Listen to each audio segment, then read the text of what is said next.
Hello दोस्तों, मैं फिर मैं आपके साथ हूँ। अभी आप देख रहे हैं आगरा के सीरीज, मतलब सीरीज नहीं बट आगरा का ताजमहल। तो इसके बाद अब हम आए हैं आगरा के फोर्ट में। ये जो रेड फोर्ट है, आपने सुना होगा, देखा होगा, उसमें हम आए हैं। ये बहुत सुंदर नज़ारा, बट गर्मी बहुत ज़्यादा है। हम रेड फोर्ट में आए हैं।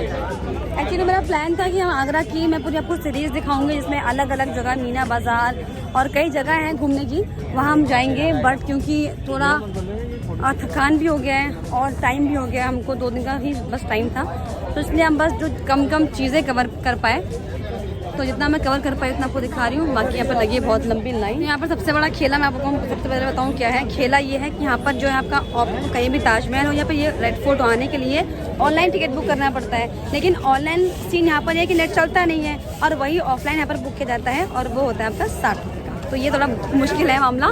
तो जब भी आप आए तो पहले अपना ऑनलाइन टिकट कंफर्म कर लें घर ही से, ताकि यहाँ पर ये दिक्कत ना हो कि भाई नेट नहीं चल रहा, क्योंकि ये नेट की दिक्कत नहीं है। एक्चुअली ये बनाया सिस्टम ऐसा ही है कि जो टूरिस्ट आएंगे उनको परेशान किया जाएगा कि भाई चलो आप करो ऑनलाइन, मैं आगे मिलती हूँ, चलो आप करो टिकट ऑनलाइन बुक करो। और बंदा लगा है बुक करने में लगा है, लेकिन हमसे नहीं हुआ।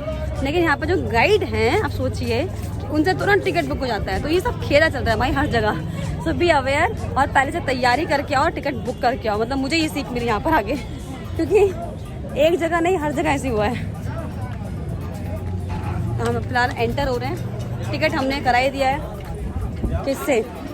गाइड से। क्या करें, नेट नहीं चलता। तो हमारा ट्राइपॉड जो है वो हो गया जमा। ठीक है, फिलहाल मयंक वहाँ से आ रहा है। यहाँ से रेड फोर्ट जो स्टार्ट हो चुका है। तो बहुत खूबसूरत है, मतलब मोनूमेंट्स जो होता है ना हमारे हिस्टोरिकल, बहुत तो भाई कमाल के होते हैं। ये देखो,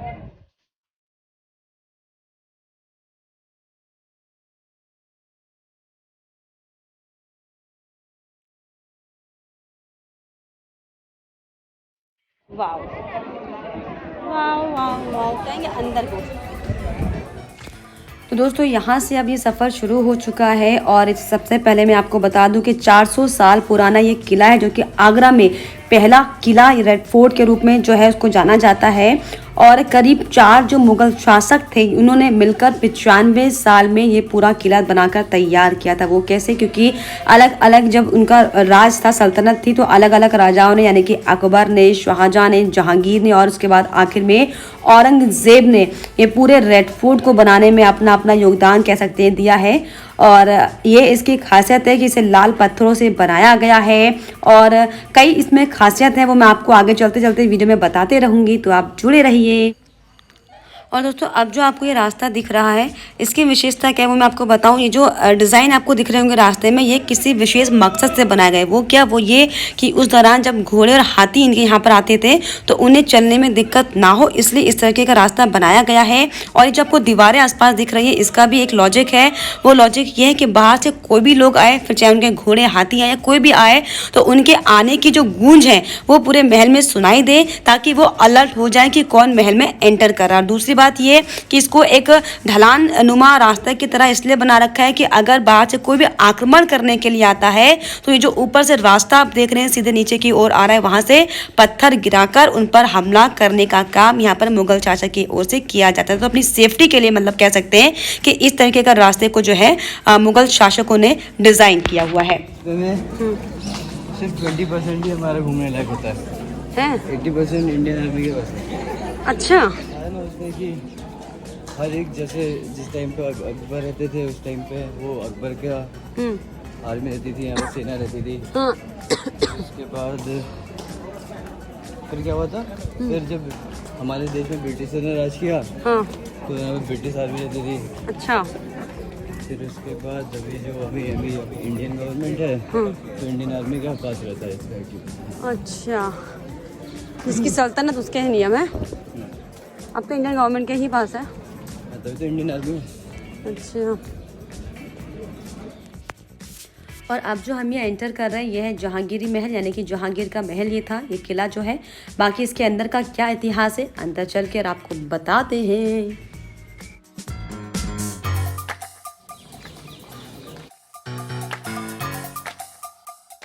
फोर्ट, अब हम फोर्ट में एंटर कर रहे हैं। वहाँ से मैं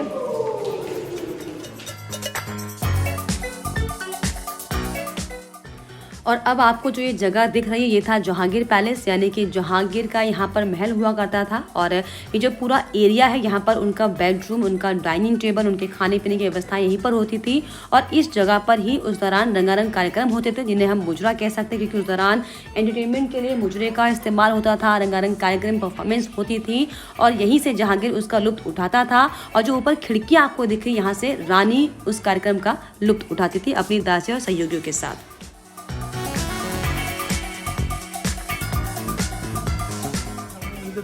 यहाँ पर एक्चुअली 16 फोर्ट है, ये हम एक एक करके फोर्ट जा रहे हैं।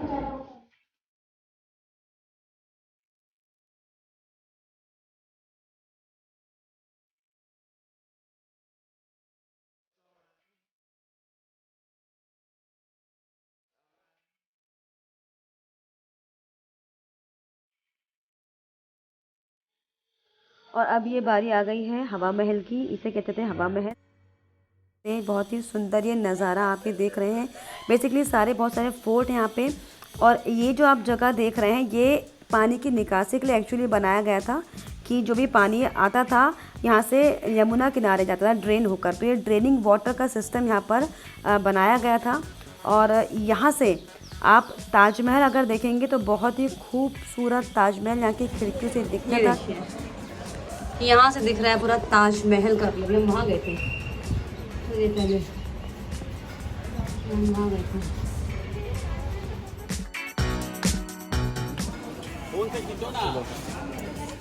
बाकी अब जो आप मेरे पीछे ये वाइट मार्बल वाला एरिया देख रहे हैं ये रोशनारा, यानी कि जो शाहजहाँ की बेटी थी, उनकी 2 बेटियां थी, उनके लिए यहाँ पर किले बनवाए गए थे, रहने के लिए महल बनाया गया था।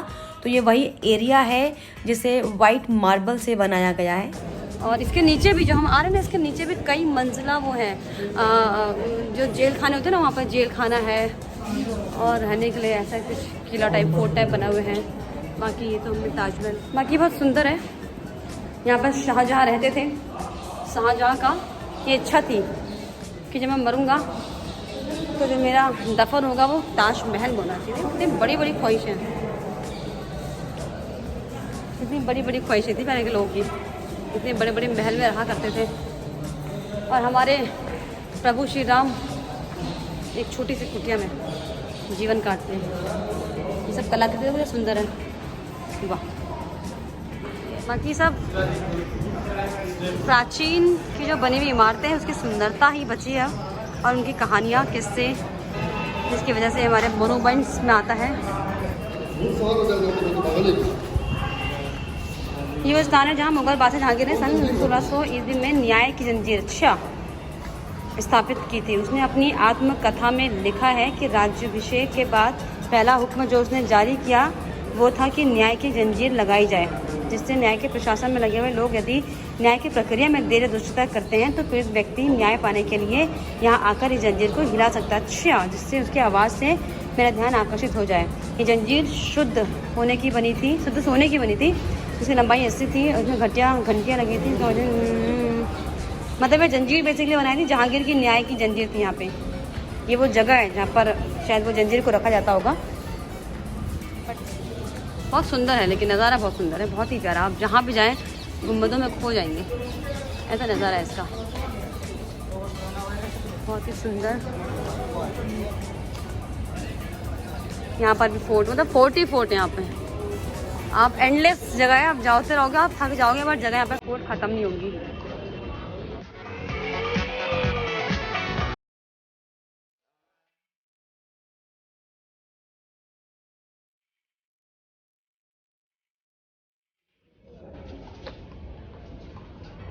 आइए, इधर से आइए।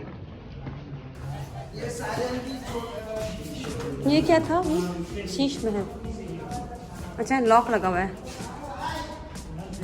एक्चुअली 80% जो है हमारी इंडियन आर्मी को अधिकार है। ये इनका मुझे कुछ मज़ार टाइप का लग रहा है। अंदर कितना बड़ा घर होगा, जब मैं रहता हूँ कितने मज़े आते होंगे यार। ये शीश महल है। इसके अलावा शीश महल, इसे मुगल शाहजहाँ के द्वारा ग्रीष्मकालीन के रूप में बनाया गया था। इसकी प्रमुख विशेषता शीशों के टुकड़ों से दीवारें एवं छतों का अलंकरण है। कांच के इन टुकड़ों में उच्च कोटि का प्रतिबिंबीय गुण होने के कारण ये अंधेरे कमरे में प्रकाश पड़ने पर अच्छे हजार गुणे के रूप में चमकते थे।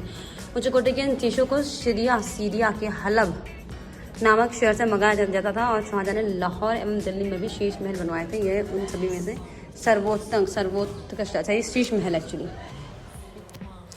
और अभी जो जगह आप देख रहे हैं यह है मुसम्मन बुर्ज, यानी कि औरंगजेब जो कि शाहजहां का बेटा था उसने अपने पिताजी को 8 साल तक के लिए नज़रबंद रखा था, क्योंकि वो एक काला ताजमहल बनाना चाहते थे। इसीलिए यहाँ पर ये वो जगह है जहाँ पर शाहजहां को नज़रबंद रखा गया था और वो यहीं से बैठकर ताजमहल को निहारने का काम किया करते थे। दरअसल औरंगजेब को ये लगता था कि अगर शाहजहां काला ताजमहल बनाएंगे तो सारे पैसों की बर्बादी होगी और उसके लिए कुछ नहीं बचेगा, इसलिए उसने अपने पिताजी को यहाँ पर नज़रबंद कर दिया था।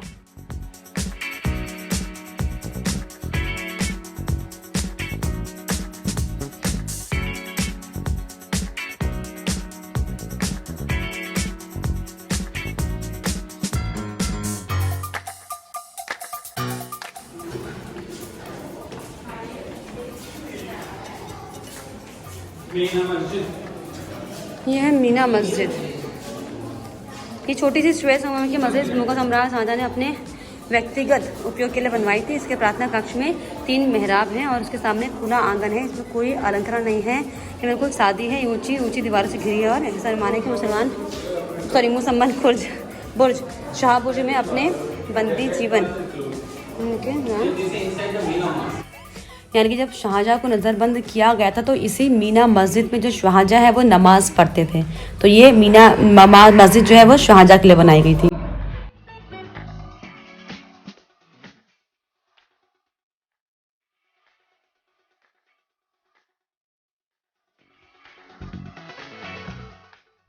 और अब हम बढ़ रहे हैं दीवाने खास की ओर, यानी कि दीवाने आम और दीवाने खास 2 महत्वपूर्ण जगह थी जहाँ पर शाहजहां बैठकर अपनी सभा लगाता था, बातचीत करता था। तो ये जो एरिया आपको दिख रहा है ये है दीवाने खास, यानी कि यहाँ पर खास लोगों की बैठकें होती थी। जो भी मंत्रीगण होते थे शाहजहां के, जो भी बाहर से जो भी मंत्री आते थे, यानी कि जो अलग अलग मुल्क के लोग, अलग अलग सल्तनत के जो लोग आते थे शाहजहां से बात करने के लिए, अपनी डीलिंग वगैरह करने के लिए, तो यही वो जगह थी जहाँ पर बैठकर शाहजहां जो है उनसे बातचीत करता था, उनके साथ वार्तालाप करता था।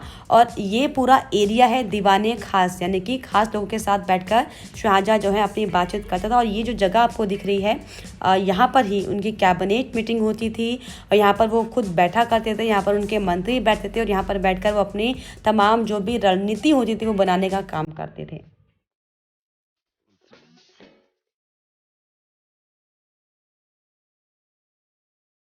खाना था कहते थे तो उसे अच्छा अकबर ने बनवाया था। इस सागर ने गया था। इस महल में 8 कोणीय हॉल और कमरे हैं जो गलियारों वगैरह संबंध यमुना की तरफ। बेसिकली शाहजहां का वॉशरूम था, बाथरूम था। अभी आप देख सकते ताला लगाया बाथरूम में, गुसल खाना बंद है अभी। तो ये गुसल खाना था उनका, जहाँ पर स्नान करते थे। यहाँ पर यमुना से डायरेक्ट इनका लिंक था पानी का और वहीं से नहाते थे। अभी हम जा रहे हैं दूसरी जगह पर।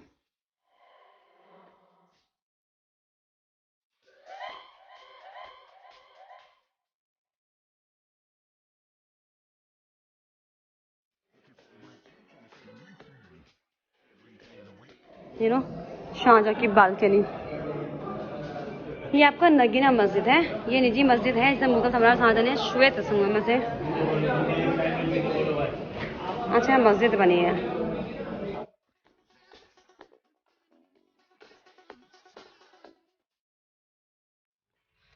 तो ये मस्जिद जो है बेसिकली सिर्फ और सिर्फ महिलाओं के लिए बनाई गई थी ताकि महिलाएं यहाँ पर आए अपनी नमाज पढ़ें। तो ये पूरा जो मस्जिद है ये सिर्फ और सिर्फ महिलाओं की नमाज के लिए बनाया गया था मुगल शासक की ओर से।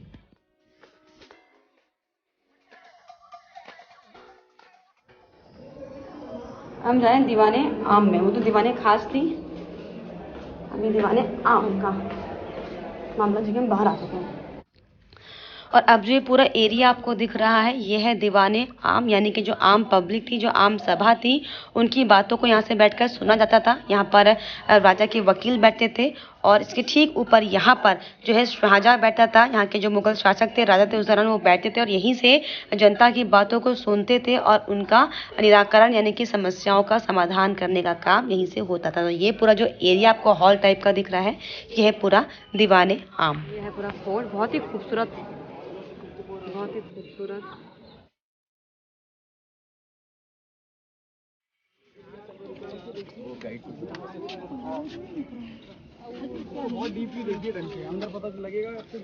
ओके, ये है बावली दीवाने आम।